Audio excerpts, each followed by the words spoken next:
They skipped her name like it never existed right there under the flags and fluorescent lights. Name's Clement Harrow, 58, former USAF Logistics. I watched her place that worn leather bag, same one she's carried since '73, on the folding table without a word. Ever seen silence make a whole room stand up? What would you have done? The envelope was plain. No return address, no seal, not even a printed header.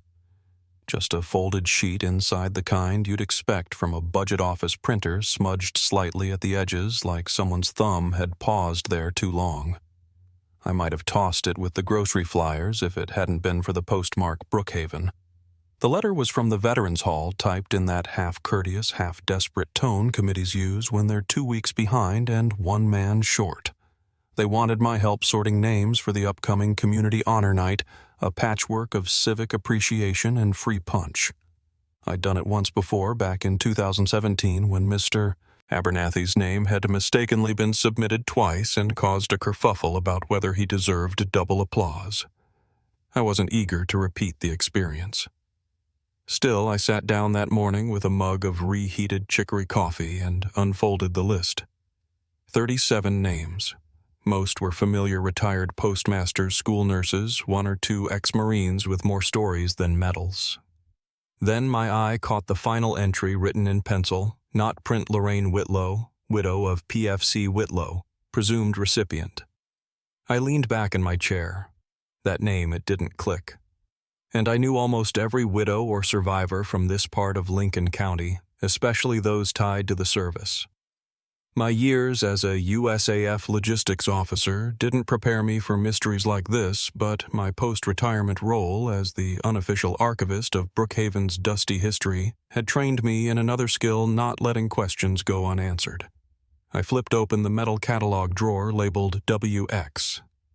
Nothing. No Whitlow in the local war widow records, no listing in the cemetery index, not even a passing mention in the Fourth Baptist newsletters from the '60s. That struck me as odd. Down here, people get cataloged when they're born and recatalogued when they pass. Not showing up in either direction is like being invisible in a town full of watchers. I turned to the older indexes, yellowing index cards with brittle corners and handwriting that looked like it had been scrawled under duress. Still nothing, but something tugged at me, a quiet insistence. I knew that name. Or at least I felt like I should. By noon, I was knee-deep in archival boxes, Korea, Vietnam, even a few Bobawuru entries preserved from the older paper ledgers.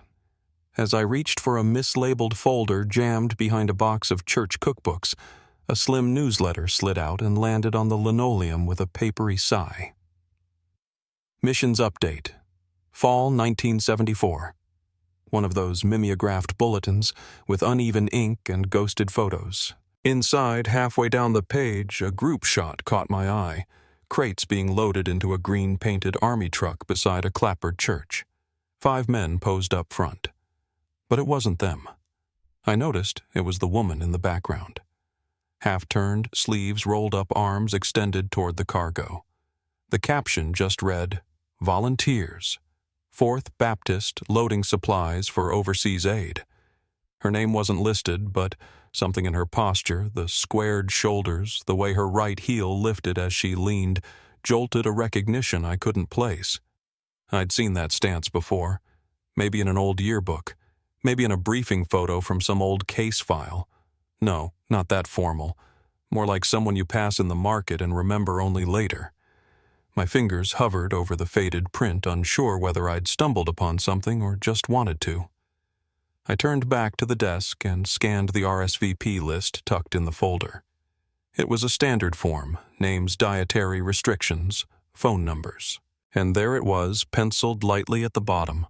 Whitlow, Lorraine, 601-555-2481. I dialed before I could overthink it. 1 ring, 2. Then a soft, cracked voice answered.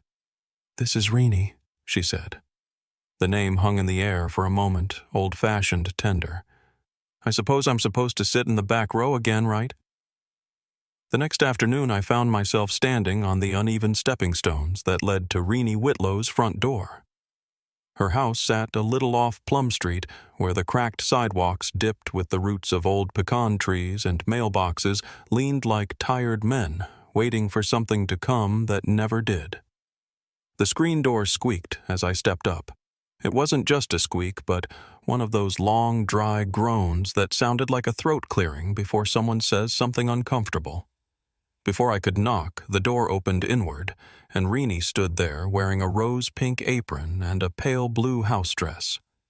A cane nestled under her left arm like an afterthought.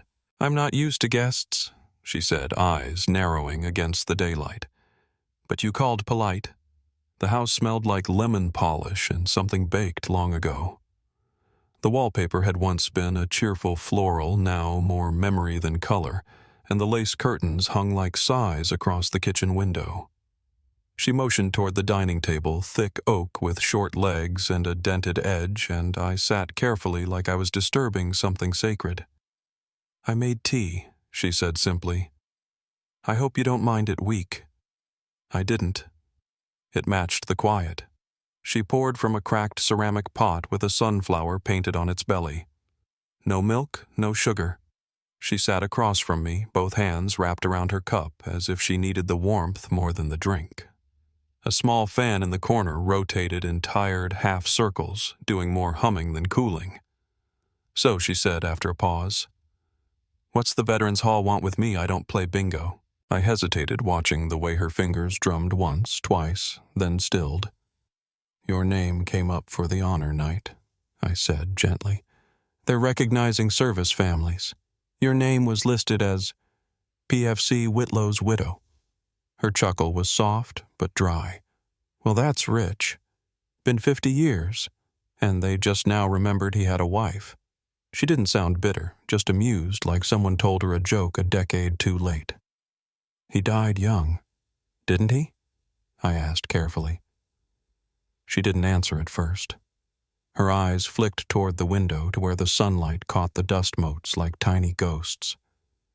Then, in one unbroken movement, she pushed her chair back, walked to the sideboard, and opened a drawer.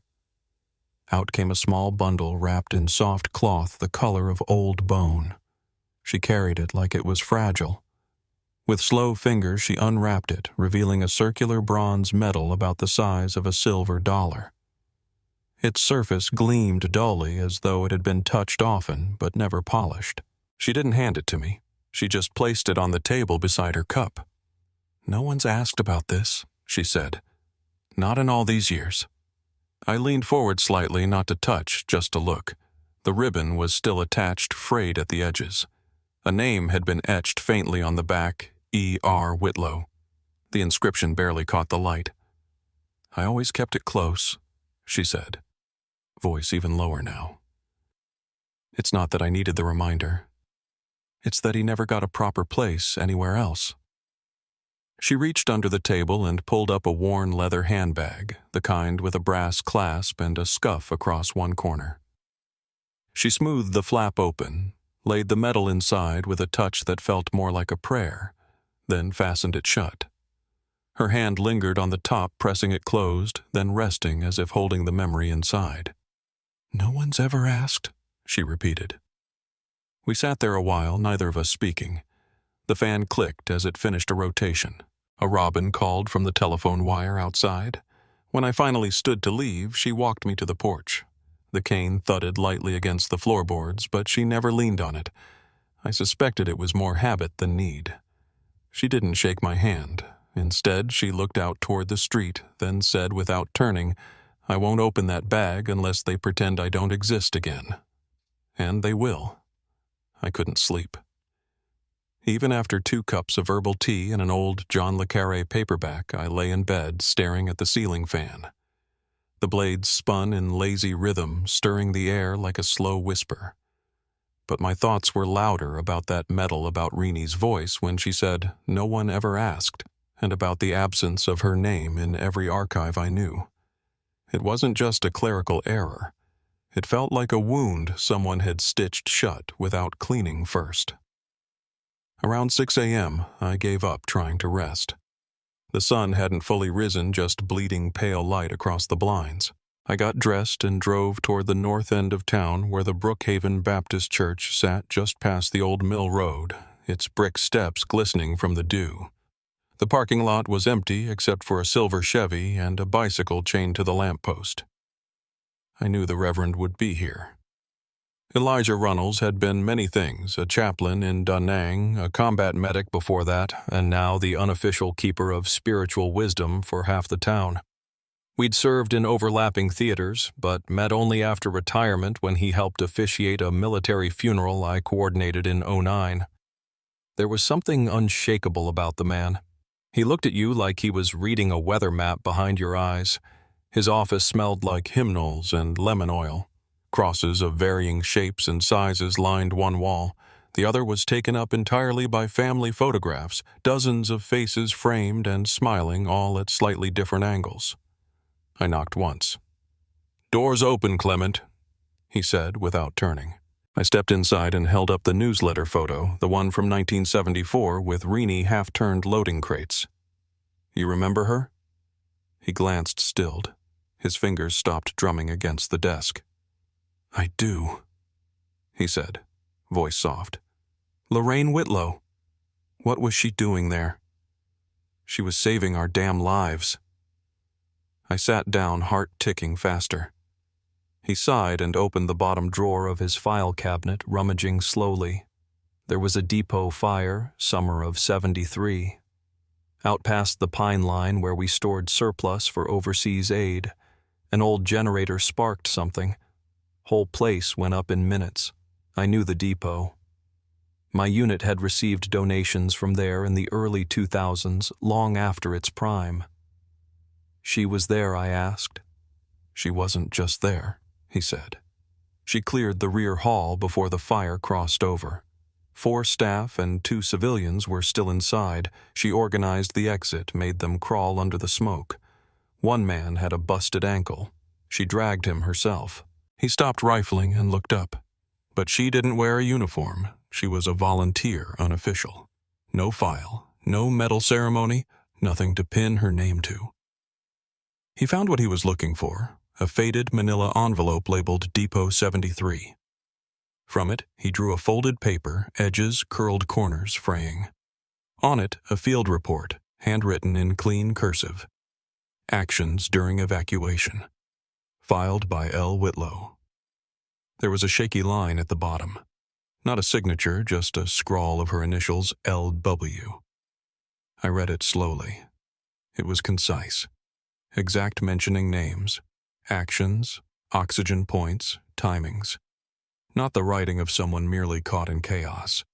It was the language of someone used to planning around disaster. "Why didn't anyone follow up?" I asked. Elijah closed his eyes for a moment. "Because it wasn't convenient," he said. "She wasn't military, and folks didn't know what to do with a woman who led without orders." I folded the page carefully, feeling the brittle texture. "Did anyone thank her?" "I did," he said, quietly. "One afternoon outside Piggly Wiggly. She told me not to make a fuss." There was a pause. Then he leaned back in his chair, the old wood creaking. "But maybe," he said, looking toward the photo again, "it's time we made a fuss." I met his eyes. "You mean I'll present her at the honor night?" he said. "Let's make it inconvenient." The knock came just past noon. Not a casual rap, but 3 clipped taps, decisive rehearsed. I was already seated at Renee's kitchen table, flipping through a notepad, pretending not to listen to the tick of the wall clock or the wind nudging the lace curtains. Renee didn't flinch. She wiped her hands on a faded dish towel and walked slowly to the door. It opened to reveal a man in a tailored charcoal suit, white shirt, navy tie, and shoes too glossy for Brookhaven sidewalks. His salt and pepper hair was barbered to perfection, and his jaw set tighter than necessary. Harlan Renee said with no question in her voice, "Hi, Mama." He stepped in before she could invite him. He nodded to me politely, though his eyes darted past mine to the worn leather handbag resting in the center of the table. His expression froze like someone spotting an exposed wire near a puddle. The screen door creaked shut behind him, and for a moment, no one moved. The silence was stiff, stretching across the tiled floor and up the faded wallpaper. Then Renee poured a second cup of tea and pushed it toward her son. "It's cold," she said. "I'm not here for tea," Harlan replied, brushing imaginary lint from his sleeve. He didn't sit. Instead, he stood behind the chair like he was waiting for a verdict. His eyes returned to the handbag again, then locked onto Renee's face. "I saw the newsletter," he began. "Your name's on the program. Community Honor Night." She nodded once. Her hands rested neatly on the table fingers interlaced. "Mama," he continued, his voice softening. "I work with these people. I've built trust in this town relationships. This event, it's not just some open mic evening at the VFW. It's formal. It's about decorum." Renee said nothing. He inhaled, hands pressing flat against the table now. "Look what you did back then. I'm not saying it wasn't important, but dredging up the past, showing up with that," he nodded toward the bag, "isn't going to help anyone." Still silence. "I just think," he went on, voice edging sharper, "maybe you could sit this one out. Just this once." Renee finally moved. She reached for the tea kettle, poured a little hot water into her own cup, then stirred with the same spoon she'd used an hour earlier. "I earned that silence," she said, eyes fixed on the steam rising. "I carried it long enough." Her voice was soft, but it filled the room like cathedral bells. Harlan blinked. "It's not about dragging skeletons out," she added. "It's about reminding folks that some people were buried alive." He let out a short, brittle laugh. "That's dramatic. You were too young to remember," she said, almost kindly. "That fire, the smoke, how long I smelled it in my hair." I shifted in my seat. It wasn't my place, but the room felt tight, airless. The heat had nothing to do with the sun. "I've worked hard for my reputation," Harlan said, voice rising a fraction. "You showing up with that thing? It'll turn heads." "Let them turn," she said. "I'm not the one hiding." That landed like a gavel. He stepped back, jaw clenched. "You'll ruin everything," he muttered, spinning toward the door. Before he left, Renee stood. She took the bag from the table and with care tucked it beneath her coat like a newborn. Her hands smoothed the fabric once, twice. At the door, Harlan paused. His back to us, his shoulders rigid. She didn't call after him. He walked out. The screen door whispered shut again. Renee turned to me. Her cheeks were dry, but her eyes shimmered with something I couldn't name. "Let's see," she said quietly, "how much they really remember." I arrived at the library just as the fog was lifting off Brookhaven's cracked sidewalks, that kind of late autumn mist that made the whole town feel like it hadn't quite woken up. The key to the basement stuck in the lock hadn't been used in weeks. Karen, the senior archivist, met me at the top of the stairs with two things, a flashlight and a thermos of hot cinnamon tea. "You're the only fool who digs through this place without gloves," she said, handing them both over. I gave her a tired smile. Better skin than missing the truth. The truth, as I saw it, had never really been lost, just hidden in plain sight. The kind of bureaucratic sleight of hand that didn't require malice, just convenience and neglect, and maybe a little cowardice. I'd seen it before in the Air Force quiet shuffling of records when someone didn't fit the mold. But it was different when the file in question belonged to someone who had offered you tea and cornbread just days before. Renee's face haunted me. Not from pity, she'd never asked for that, but because of the quiet resignation in her eyes. Like she'd been through this exact thing before and already knew how it would end.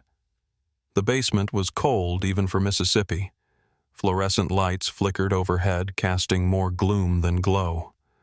I walked past rows of wooden cabinets, the smell of mildew and old paper thick enough to taste. Karen had mentioned an old set of files from the County Review Board logistics and service commendations from the early 70s. Most of those were duplicated upstairs. but downstairs I hoped to find the ones never cleared for public record. I found the box wedged behind 2 crates marked Special Collections Budget and Roads. It was labeled in red ink, Logistics, 1972-74 contested. Dust thick enough to write my name and coated the top. I sat cross-legged on the concrete and opened the lid. Inside were folders bound with brittle string, their edges curled from decades of humidity. I flipped through pages of requisition logs, supply depot budgets, volunteer rosters, until I found it. Proposal Logistics Commendation, Bronze Class Nominee, Whitlow L. Field Logistics Coordinator. Submitted June 17, 1973. Attached to it, yellowed and creased, was a memo dated just 2 weeks later. Denied. Personnel irregularity. Non-enlisted civilian. Entry not authorized for service commendation. Do not file under active personnel. Below that, a signature I didn't recognize, but the stamp on the top corner was unmistakable, issued from the same office that later oversaw the 1974 reevaluation of honor recipients. My mouth went dry. There it was. Proof she had been nominated. That someone had seen what she did and tried to give it weight, but someone else had erased her in a single line, because she wasn't enlisted, because it wasn't convenient.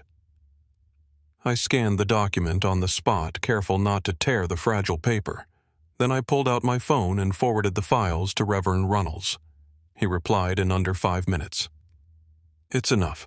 That's all he wrote. No preamble. No, let's hope this helps. Just 2 words. I think he knew as well as I did this wouldn't change the past, but it might bruise the present enough to leave a mark. As I packed the folder and stepped into the stairwell, something caught my eye through the basement window. The community bulletin board out front had been updated. A white piece of cardstock printed clean in Times New Roman had been pinned under the heading Honoree List, Community Night of Service. I pressed my face to the glass, squinting through the glare. No Whitlow, no Lorraine, not even an L. They hadn't denied her. They'd just forgotten her. The folding chairs squeaked like nervous breath as the crowd settled. Polyester dress blues shimmered in rows. Flags, American State POW MIA, hung motionless along the wall of the Brookhaven Baptist Fellowship Hall.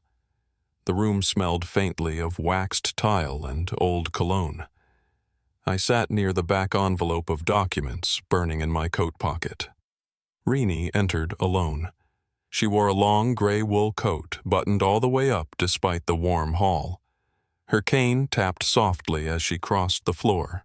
No fanfare, no glance from the MC. In her other hand, that leather handbag creased familiar quiet. Harlan was already seated up front, his tie too tight, his mouth drawn into a perfect polite line. Maisie leaned into him to whisper something, but he didn't respond. The slideshow had begun, names projected on the wall, one after the other: PFC Elijah Mathers, Lieutenant Charles Rayburn, Tech Sergeant Lillian Scott. Family members stood. Applause rose and fell in soft waves. The tone was reverent but efficient. Then, and now representing the family of the late Sergeant Briggs. The MC's voice didn't falter, but I saw Runnels rise from his seat beside the stage. He didn't ask for the mic. "There is one more," he said, voice clear as church bells. The room paused. Not tense, not confused, just unsure how to proceed without a script. Renee stood slowly. She didn't look at the crowd. She walked forward past the rows of uniforms, her steps unhurried. When she reached the front table, she opened her handbag. The sound was almost nothing, just the brushing of leather, a snap of clasp. But in the silence, it rang out. From inside, she drew a cloth-wrapped item and gently unwrapped it. Bronze gleamed under the fluorescent lights, dimmed by time, but still proud. She placed the medal on the table, not centered, not lifted, just laid down like a stone, marking something buried, but not forgotten. Runnels picked up the envelope I had passed to him earlier, cleared his throat. "She was never listed," he began. "But that was an error of convenience, not truth." He unfolded the memo. His voice did not waver. "Denied. Personnel irregularity. Entry not authorized for commendation." He paused. "She carried 2 wounded men through fire at the depot in 1973. She was the only one who stayed after the alarm failed. Logistics," he said, and looked at the audience, "doesn't mean safe." No one moved. Then someone near the middle stood, an older man with a cane and a quiet uniform. Then a woman. Then the next row. No command, no music, no cue. They just stood. Maisie lips parted, lifted her phone. Her hands were shaking. Harlan remained seated. I watched his face, every angle set like concrete until it cracked just slightly. He looked at the floor. Renee didn't speak. She didn't need to. She simply placed her hand on the metal, pressed once, then stepped back. The lights above flickered. The room held its breath. Outside the church, dusk had fallen into a hush of conversation. People lingered in small clusters, murmuring like they were afraid of breaking something sacred. Folding chairs scraped faintly against linoleum as volunteers began clearing the hall. I stood by the curb and watched Renee climb into the passenger seat of Harlan's car. He didn't open the door for her, didn't even glance her way. He drove off a few seconds later, the car slipping into the amber-lit road, the taillights disappearing past the gas station. I exhaled, turned toward my truck. But before I could start the engine, my phone buzzed a message from Maisie. "Can I come over to Grandma's? I have a question." I smiled. Already headed there, I typed back. Renee's house was warm when I arrived, full of the smell of butter and cornmeal. The oven was on, and she was wearing the same apron from earlier, now dusted in flour. She moved around the kitchen, slowly, methodically, like it was just another Tuesday night. On the table beside her was the leather handbag. Open now. The metal rested inside, half-wrapped in cloth, as if unsure whether it belonged to the past or the present. I didn't speak for a while. Didn't need to. She poured me a glass of sweet tea without asking and slid a slice of cooling cornbread onto a plate. "They say anything afterward?" I asked finally. "Only thank yous," she replied. "The quiet kind. The kind that don't ask for a reply." I nodded. Maisie showed up 15 minutes later, school folder under one arm, her backpack slung loose over one shoulder. She looked nervous, like someone walking into a room they weren't sure they were allowed to enter. "Grandma," she began, "they gave us an oral history project, and I want to write about you." Renee turned from the stove eyes, unreadable. "You sure?" she asked. Maisie nodded. "Nobody else even knows. I want them to." There was a pause. Then Renee reached above the fridge and pulled down a worn leather ledger, faded red spine peeling. She placed it gently on the table, opened it to the middle. "Names," she said. "Just first names mostly. Men I helped move during the depot fire. A few from the storm that hit the same year. I never meant to keep records, but..." She trailed off. Maisie flipped through the pages slowly, fingers brushing each name. Then she stopped. Her lips parted. "Grandma," she whispered, pointing to a name halfway down the page. This is Mr. Langston. That's Rebecca's grandpa. He teaches me piano." Renee looked over, smiled faintly. "He was in bad shape, shrapnel in both legs. I remember because he kept singing hymns the whole time I dragged him to the tent." Maisie blinked, overwhelmed by the collision of stories. And then without a word, she hugged her grandmother tightly, arms around her neck, eyes damp but clear. "They won't forget," she whispered. Renee didn't respond right away. She ran a hand gently over the open page of the ledger fingers, pausing at a water-stained corner. "I didn't do it to be remembered," she said finally. "But it's good someone remembers." A year passed, like the slow fall of southern rain, soft, almost unnoticeable, until the ground turned rich and new.